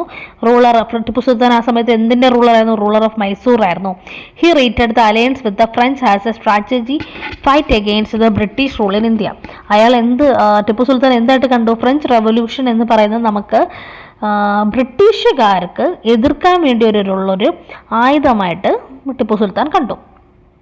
He adopted the name of citizen Tipu and planted the tree of liberty and at Srirangapatnam, his capital. He also took membership in the French club. Okay, Tipu Sultan എന്തായിരുന്നു? He adopted the name of city Tipu. എന്താണ്? Tree of liberty എന്നൊരു ശ്രീരാഗപട്ടണത്തിലുള്ള ക്യാപിറ്റലിന് അദ്ദേഹം ആ ഒരു പേര് membership എടുക്കുകയും French ക്ലബിലോട്ട് ജാക്കോബിനെ invite ചെയ്യുകയും ചെയ്തിരുന്നു. A part of the declaration, the right of man and the citizen passed by the French National Assembly is given below. Discuss how far the aim of slogans and the French revolutions are affected. Okay, നമുക്ക് അടുത്ത് നോക്കാം. Napoleon and the French revolution. Napoleon and the French revolution എന്നുള്ളത് Napoleon and the French revolution. French റവല്യൂഷനിൽ ഒരിക്കലും നമുക്ക് മാറ്റി നിർത്താൻ പറ്റാത്തൊരു പേഴ്സണാണ് ആരെന്ന് പറയുന്നത്? നമ്മുടെ Napoleon. The French who revolted the noble aim of to serve under the autocratic rule of Napoleon Bonaparte was a short period. വളരെ ഷോർട്ട് പീരീഡിൽ മാത്രമേ അദ്ദേഹം ഉണ്ടായിരുന്നെങ്കിൽ പോലും വളരെ വലിയ രീതിയിലുള്ള റോൾ പ്ലേ അദ്ദേഹത്തിന് ഫ്രഞ്ച് റവല്യൂഷനിൽ ഉണ്ടായിരുന്നു. Napoleon played a crucial role in deflating the European alliance, which was formed under the leadership of Britain against France in the post-revolution period. He seized the power in France in 1799. Through a autocratic, he instituted several reforms in France. Those reforms were stimulated by the ideas and aims of the French Revolution. Let's take to cut them. എന്താണ് നമുക്ക് നോക്കാം. So he's the person of the നെപ്പോളിയൻ്റെ points എന്തൊക്കെയായിരുന്നു, അല്ലെങ്കിൽ അദ്ദേഹം വെച്ച പ്രഖ്യാപനങ്ങൾ എന്തൊക്കെയായിരുന്നു നമുക്ക് നോക്കാം. Farmers were made the owners of the land. കണ്ടോ, ഫാമേഴ്സ് എന്താവണം, ആ ലാൻഡിൻ്റെ ഓണേഴ്സ് ആയിരിക്കണം. Exercise state control over the clergy. എന്താണ് കൺട്രോൾ ഓവർ, എല്ലാ ക്ലർജിക്ക് ഫുൾ കൺട്രോൾ തരാനായിട്ട് സാധിക്കില്ല. Formed sinking fund with the aim of avoid public debate. Sinking fund provide ചെയ്യുന്നതോടുകൂടി ജനങ്ങളിൽ നിന്നും പല രീതിയിലുള്ള വാക്തർക്കങ്ങൾ ഒഴിവാക്കാൻ വേണ്ടി പറ്റും. Establish bank of France to centralise finance. എല്ലാവർക്കും അവരുടേതായ രീതിയിലുള്ള ബാങ്കിങ് ഫ്രീഡം അല്ലെങ്കിൽ ഒരു ഏർണിംഗ് ഫ്രീഡം അവർക്ക് കൊടുക്കുകയാണ്. Establish bank to France to centralise finance പരമായിട്ട് നോക്കുകയാണെങ്കിൽ നമുക്ക് എന്ത് കൊണ്ടുവരാം, നമുക്കൊരു എന്താണ് ബാങ്ക് ഓഫ് ഫ്രാൻസ് സെൻട്രലൈസ്ഡ് കൊണ്ടുവരേണ്ടതാണ്. Constructed several roads and transportations. വളരെ എല്ലാ രീതിയിലുള്ള റോഡ്സും ട്രാൻസ്പോർട്ടേഷൻസും കൊണ്ടുവരണം. Prepared a new code of law by conflict the existing law. എന്ത് കൊണ്ടുവരേണ്ടതാണ്, ഒരു പല എക്സിസ്റ്റിംഗ് ലോ, എന്താണ് പുതിയതായിട്ടുള്ള നിയമങ്ങളും നമുക്ക് എന്ത് വേണം, ഇൻട്രൊഡ്യൂസ് ചെയ്യേണ്ടതാണ് എന്ന് ആര് പറയുന്നു, അദ്ദേഹം പറയുന്നു. എന്താണ്, farmers were made by the farmers തന്നെ ആയിരിക്കണം ആ ഒരു ലാൻഡിൻ്റെ അവകാശങ്ങളും അധികാരങ്ങളും വരേണ്ടത്. അതുപോലെ തന്നെ സിക്കിംഗ് ഫണ്ട് അവർക്ക് അനുവദിക്കുന്നതോടുകൂടി പബ്ലിക് ഡിബേറ്റ്, വളരെ പബ്ലിക്കായിട്ടുള്ള വാക്ക് തർക്കങ്ങൾ ഒഴിവാക്കാൻ വേണ്ടി സാധിക്കും. റോഡ്സും ട്രാൻസ്പോർട്ടേഷൻസും കൊണ്ടുവരണം. അതുപോലെ തന്നെ exercise states control over the ക്ലർജിക്ക് എന്ത് കൊടുക്കാം, നമുക്ക് സ്റ്റേറ്റ്സ് കൺട്രോൾ ചെയ്യാനായിട്ടുള്ള അധികാരം അവകാശവും ആർക്ക് കൊടുക്കാം, ക്ലർജിക്ക് കൊടുക്കാം. Establish bank to France to centralise finance. Next എന്താണ്, prepare a new code of a law by conflicting the existing law. എന്താണ്, പുതിയ നിയമങ്ങൾ നമുക്ക് ജനങ്ങൾക്ക് വേണ്ടി കൊണ്ടുവരേണ്ടതാണ്. ആക്ച്വലി ഈ ഒരു 6 പോയിന്റ് തന്നെ നമുക്ക് ഫ്രഞ്ച് റവല്യൂഷനിൽ നമുക്ക് ഇൻക്ലൂഡിങ് ചെയ്ത് എഴുതാൻ വേണ്ടി പറ്റുന്നതാണ്. Okay so he's the person of the Napoleon. Next നമുക്ക് നോക്കാം, എന്താണ്, in France nationalism strengthened during the reign of Napoleon. One by one he invented the other European countries. The European countries feared that the reforms of Napoleon could spread all over Europe. They organized themselves under the leadership of England. It was the ideal of the French Revolution. And not Napoleon that they were afraid of. The Napoleon was defeated by the European alliance in the Battle of Waterloo and just lost his power in 1815. In France നോക്കുകയാണെങ്കിൽ എന്താണ്, in France nationalism strengthened during the reign of Napoleon. ഒരു കാലഘട്ടത്ത് ഫ്രഞ്ചിൻ്റെ എല്ലാ അധികാരവും അവകാശവും ആർക്കുണ്ടായിരുന്നു, നമ്മുടെ നെപ്പോളിയനുണ്ടായിരുന്നു. 1 by 1 അദ്ദേഹം വളരെ നല്ല രീതിയിൽ യൂറോപ്യൻ കൺട്രീസ് ഇൻവാലിഡ് ആയിട്ട് വളരെ നല്ല രീതിയിൽ എന്താ പറയുക, ന്യായമായിട്ട് നീതിയായിട്ട് പോയിക്കൊണ്ടിരുന്ന ആളായിരുന്നു. European countries feared that reforms of the Napoleon. പലർക്കും നെപ്പോളിയൻ്റെ ന്യായങ്ങളും വിവാദങ്ങളും ഒക്കെ തന്നെ എന്തായിരുന്നു, പേടി തന്നെയായിരുന്നു. Could spread all over the world. അപ്പോൾ എന്നാൽ നല്ല കാര്യങ്ങളെല്ലാം തന്നെ എന്തായിരുന്നു, യൂറോപ്യൻ കൺട്രീസിൽ അത് അക്സെപ്റ്റ് ചെയ്യാനായിട്ടും ബാക്കിയുള്ള കൺട്രീസ് ഉള്ളവരും തയ്യാറായിരുന്നു. They organise themself under the leadership of England. വളരെ പതുക്കെ അയാൾ എന്ത് ചെയ്തു, ഇംഗ്ലണ്ടിൽ സ്ഥാനം ഉറപ്പിക്കാനായിട്ട് ശ്രമിച്ചു. ഫ്രാൻസിൽ മാത്രമല്ല, ഇംഗ്ലണ്ടിൽ. It was ideal of the French revolution. അത് ഫ്രഞ്ച് റവല്യൂഷനിൽ വളരെ മുന്നോട്ട് നയിച്ചൊരു കാലമായിരുന്നു. മുന്നോട്ട് നയിച്ചൊരു പോയിന്റ് ആയിരുന്നു. And not Napoleon that they were afraid of. Then Napoleon was defeated by the European alliance. European അലയൻസിൻ്റെ ഭാഗമായിട്ട് ബാറ്റിൽ ഓഫ് വാട്ടർലൂ നടന്നതോടുകൂടി, വാട്ടർലൂ എന്ന യുദ്ധം നടന്നതോടുകൂടി എന്ത് സംഭവിച്ചു, ആൻഡ് ലോസസ് പവർ ഇൻ 1815. 1815 അദ്ദേഹത്തിന് വാട്ടർലൂ എന്ന യൂറോപ്യൻ അലയൻസിൽ നടന്ന യുദ്ധത്തോടു കൂടി അദ്ദേഹത്തിൻ്റെ എന്ത് നഷ്ടപ്പെടുകയാണ് ചെയ്തത്, അധികാരം നഷ്ടപ്പെടുകയാണ് ചെയ്തത്. സോ നെപ്പോളിയന് നമുക്ക് എന്താണ്, വളരെ നല്ല രീതിയിലുള്ളൊരു എന്താണ് പവറും അധികാരവും അവകാശവും എല്ലാം തന്നെ നമുക്ക് ഫ്രഞ്ച് റവല്യൂഷനിൽ അദ്ദേഹത്തിന് ഉണ്ടായിരുന്നു. അപ്പോൾ ഫ്രഞ്ച് റവല്യൂഷൻ എന്ന് പറയുമ്പോൾ എന്തായിരുന്നു? ഫ്രഞ്ച് റവല്യൂഷൻ മൂന്നായിട്ട് തരംതിരിക്കാം. First estate, second estate, third estate എന്ന്. പിന്നെ അവർക്ക് വോട്ടിംഗ് അവകാശം വന്നു ഇല്ലേ? വോട്ടിംഗ് അവകാശം വന്നു. പിന്നെ വേറെ എന്തൊക്കെ വന്നു? കോമൺ പീപ്പിൾസിനെല്ലാം തന്നെ വോട്ട് ചെയ്യാനുള്ളൊരു ഇത് വന്നു. ടെന്നീസ് കോർട്ടിൻ്റെ ഭാഗമായിട്ടാണ് അവർക്ക് എന്ത് വന്നത്? National assembly were placed as a right to national assembly എല്ലാം തന്നെ പാസ് ചെയ്തു. ലിബർട്ടി, ഇക്വാലിറ്റി, ഫെർട്ടേണിറ്റി വന്നു. ആ ഒരു 3 കോട്ടും ആ ഒരു സ്ലോഗൻ തന്നെ നമുക്ക് ഫ്രഞ്ച് റവല്യൂഷൻ്റെ സ്ലോഗൻ എന്ന് നമുക്ക് എന്ത് പറയാം? ലിബർട്ടി, ഇക്വാലിറ്റി ആൻഡ് ഫെർട്ടേണിറ്റി ആണ്. ലൂയിസ് 14 അദ്ദേഹത്തിൻ്റെ ഭാര്യയും കൊല്ലപ്പെടുകയും ചെയ്തു. വളരെ നമ്മളെ ഇന്ത്യയിൽ തന്നെ നമുക്ക് ഫ്രഞ്ച് റവല്യൂഷൻ വളരെ രീതിയിൽ ഇൻഫ്ലുവൻസ് ആയിട്ടുണ്ട്. ഇനി ഇൻഫ്ലുവൻസ് ഓഫ് ഫ്രഞ്ച് റവല്യൂഷനിൽ തന്നെ വരുന്ന 7 പോയിൻ്റാണ്.